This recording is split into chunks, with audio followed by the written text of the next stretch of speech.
What's going on, everybody? Anthony Cervino here on the RotoWire YouTube channel with my top players we should be buying, selling, or holding entering fantasy football week 7. We're going to start with Ladd McConkey. Now, Ladd McConkey, he's on a low volume passing attack, but he seems to be emerging as the go-to weapon for Justin Herbert.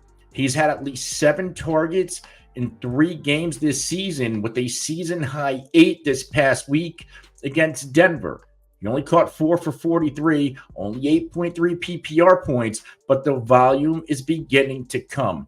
And let's face it, Denver, even though Patrick Surtain left the game early, this is still one of the best passing defenses in the NFL. In fact, if you look at all the matchups that Ladd McConkey and this Chargers passing attack have faced this season, every one of them, but Carolina in week 2, are top 10 against the wide receiver position when it comes to fantasy points conceded. The good thing is the buy now window is open for Ladd McConkey. His next 3 matchups: Arizona, New Orleans, Cleveland. They're 25th, 24th, and 20th. They're very, very easy matchups. And really down the stretch, there's quite a few easy matchups that Ladd McConkey could potentially cook in. Teams like Baltimore, Cincinnati, Atlanta, Tampa Bay, and the Patriots. These are all teams that Ladd McConkey and Justin Herbert are going to face down the stretch. So despite a low volume passing attack, I want to buy a player like Ladd McConkey, who is commanding the targets, and he's a rookie and his rapport is developing with Justin Herbert. I want somebody like this on my fantasy team because he could potentially bring a weekly high floor in PPR along with some spike weeks in the right matchups. We are buying Ladd McConkey. Let's go to Garret Wilson. And what do we know? What just happened? Breaking news: Davante Adams was finally traded to the New York Jets. And what does that mean? The consensus reaction for most: this is terrible news for Garret Wilson. But I don't think it is. I think this is good news for Garret Wilson because more than likely, despite his age, Davante Adams is going to command the top-end coverage, the Surtains and L'Jarius Sneeds of the world. He's going to command the double coverage. And what does that mean for Garret Wilson? He's probably going to get the lesser cover corner. And Garret Wilson is no slouch, folks. He is one of the best, most talented wide receivers in the NFL. He's never seen number 2 coverage.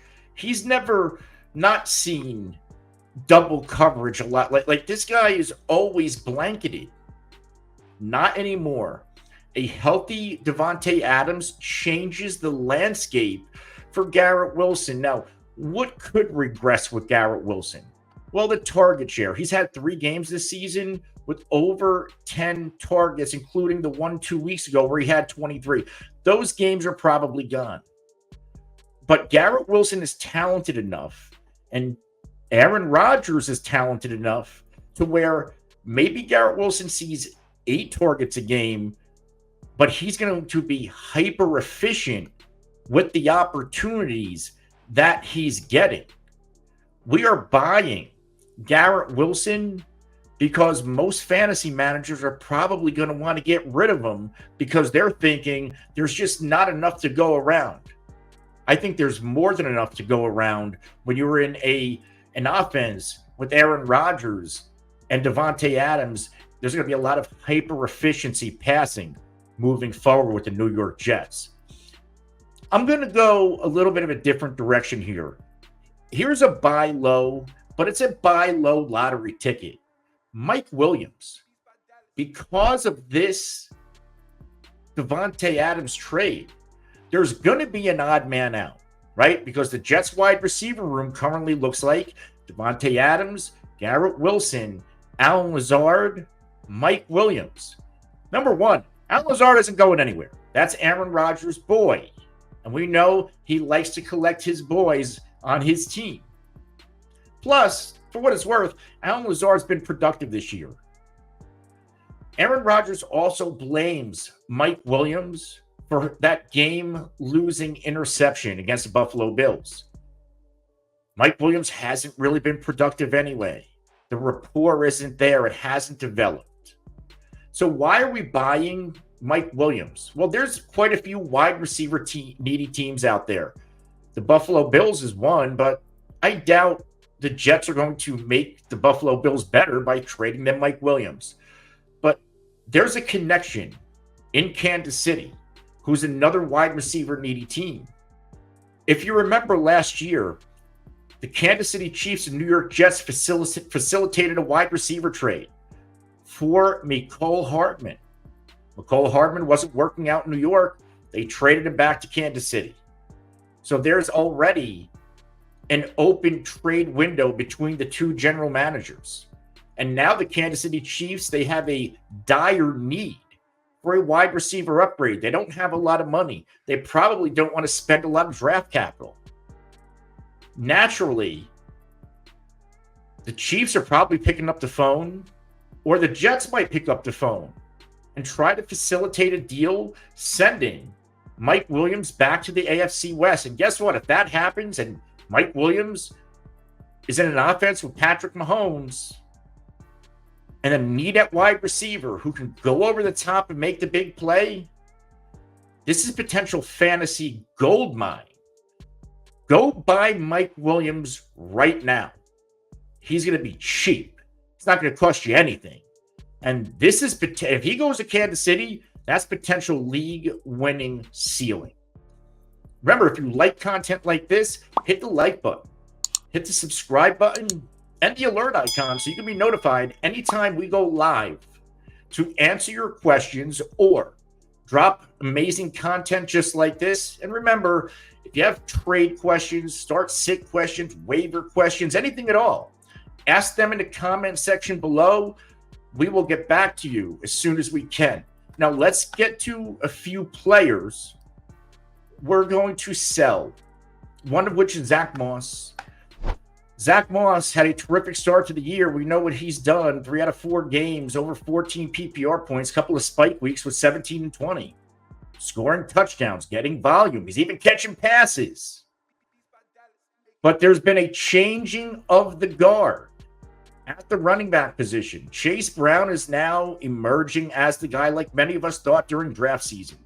In fact, Chase Brown, after a horrifically slow start in the first 3 games, he has now compiled 3 straight games over 14.4 PPR points. He has now scored a touchdown in 3 straight games. And for the first time last week, Chase Brown played more snaps than Zach Moss. He had more touches than Zach Moss.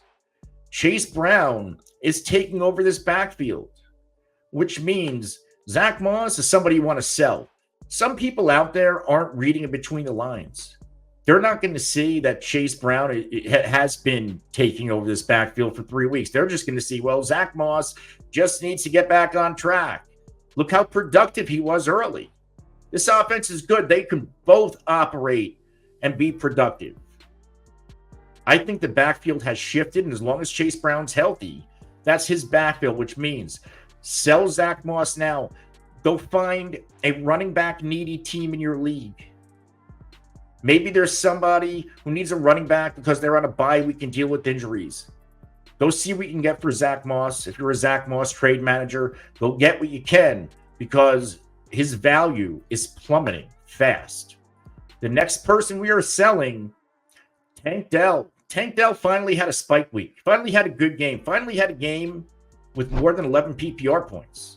18.7 to be exact. 757-1 stat line on 9 targets. Couple of good matchups coming up. Green Bay, Indy, before you get the Jets. But I would sell Tank Dell now. Even if Tank Dell has a couple of more good games.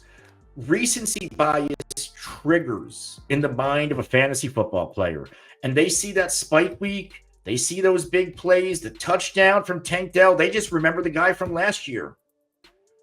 And they'll overpay to get Tank Dell right now and get a piece of this offense, especially with Nico Collins out. So why are we selling Tank Dell?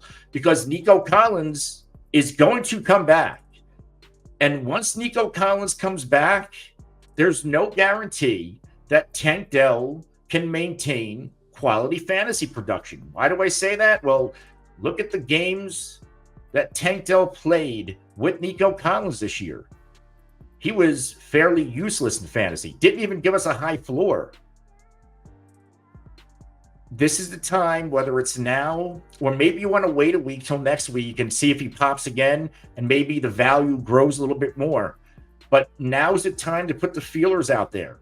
See if you can get somebody to overpay for Tank Dell, because his production is more than likely not going to continue once Nico Collins, the true wide receiver one of this offense, returns from IR. Now let's go to players we are holding. Number one, Dionte Johnson. Dionte Johnson had another good game. Let's face it, like week 5 against Chicago was a dud. We expected a dud, and you shouldn't have started him. Chicago is one of the better secondaries in the NFL. They shut down everybody. Atlanta, on the other hand, Dionte Johnson cooks them. Has another game, another touchdown, another big-time stat line. His third game in the past 4 weeks with at least 10 targets. In all of those games, at least 19 PPR points, going over 20 in the other 2. Now you get Washington this week. Why are we holding Dionte Johnson? I get you can sell him, but there's so many different ranges of outcomes. There's rumors that Dionte Johnson can be traded to a wide receiver needy team. I don't know if that happens, but even if he stays in Carolina, I'm not worried about a downtick in production. Since Andy Dalton has taken over, Dionte Johnson has been performing as one of the top fantasy football wide receivers in the NFL. Of course, he's going to struggle in poor matchups. Most wide receivers do, outside of the guys like Jamar Chase in the world.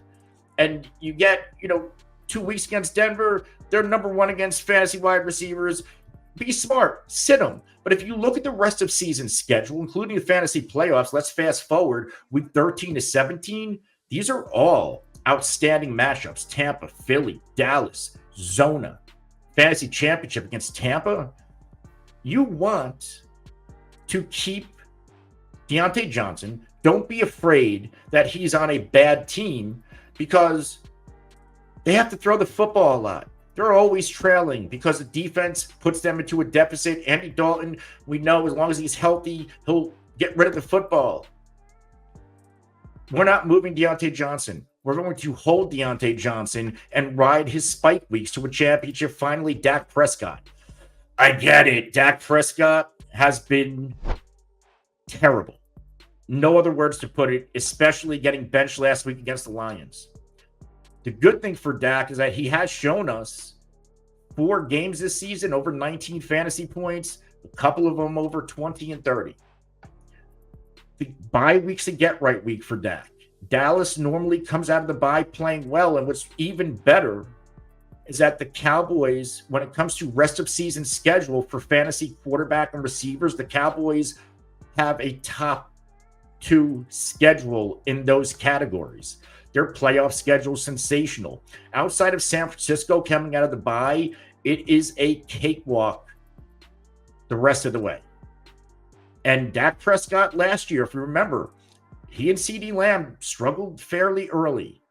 And then coming out of the bye, that's when the league-winning production happened for both. And I think we are potentially staring at a similar outcome where the matchups get softer. They'll probably make some changes during the bye, and we can see this offense cook. That offense was going to struggle against Detroit. Rookie offensive lineman, elite pass rush, and no running game. That was a recipe for disaster against the Detroit Lions. There's not another team on his schedule. Like, I get that they play the 49ers. This 49ers defense, I don't think is as good as the Lions. They don't really play good defenses the rest of the way with the type of pass rush where Dak Prescott's going to be under that much duress. So let's hold Dak Prescott. Do not panic. because he still has CeeDee Lamb, Jalen Tolbert, and league winning potential.